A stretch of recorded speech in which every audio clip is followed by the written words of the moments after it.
Telangana assembly budget సమావేశాల్లో అధికార విపక్షాల మధ్య మాటల యుద్ధం కొనసాగుతోంది. తన నియోజకవర్గానికి నిధులను మంజూరు చేసి సమస్యలను పరిష్కరించాలని ఆర్మూర్ బీజేపీ ఎమ్మెల్యే పైడి రాకేష్ రెడ్డి ఆవేశపూరితంగా ప్రసంగించారు.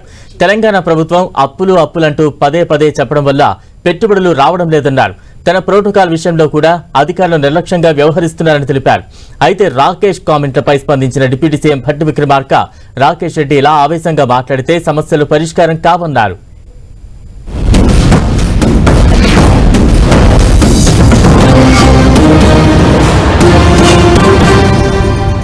అన్ని అతనే ఒక ప్రభుత్వ కార్యక్రమాలు అతనే నిర్వర్తిస్తుంటే గౌరవనీయ మంత్రి గారు ఇన్ఛార్జ్ మంత్రి గారు ఫోన్ చేశారు కలెక్టర్కు ఇది జరగకూడదని. కానీ కలెక్టర్ గారు ఏమంటారు, సార్ మేము అధికారులు పోకుండా చేస్తున్నారు అంటున్నారు.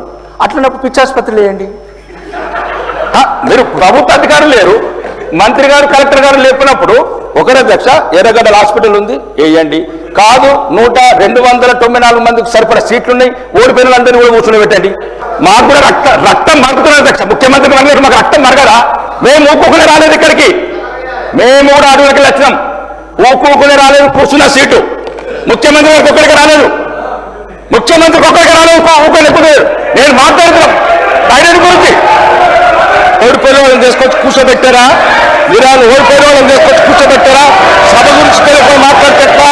పల్లా రాజశేఖర గారు ఏంటి మీరు రన్నింగ్ కామెంట్ ఉంది మాట్లాడుతున్నారు. మాట్లాడితే ఏమంటే దీనికి పద్ధతి ఉంది, సభ్యుడు ఏం మాట్లాడాలో కొత్తగా వచ్చి ఆయన చెప్తున్నారు. మీరు కూడా అట్లా మాట్లాడితే ఎట్లా? మీరు ఆయన గతంలో ఇదే చేశారా? Sir correct, all the time I been watching you. Sir ఇది సభ నడుపుకోవటం ఇది పద్ధతి కాదు. సభ ఉన్నతనాన్ని గౌరవాన్ని కూడా కాపాడుకోవాలి. మైక్ దొరికింది ఏదైనా ఆవేశపై మాట్లాడి రన్నింగ్ కామెంటరీ చేసుకుంటూ కూర్చుంటే దట్ ఈస్ నాట్ కరెక్ట్.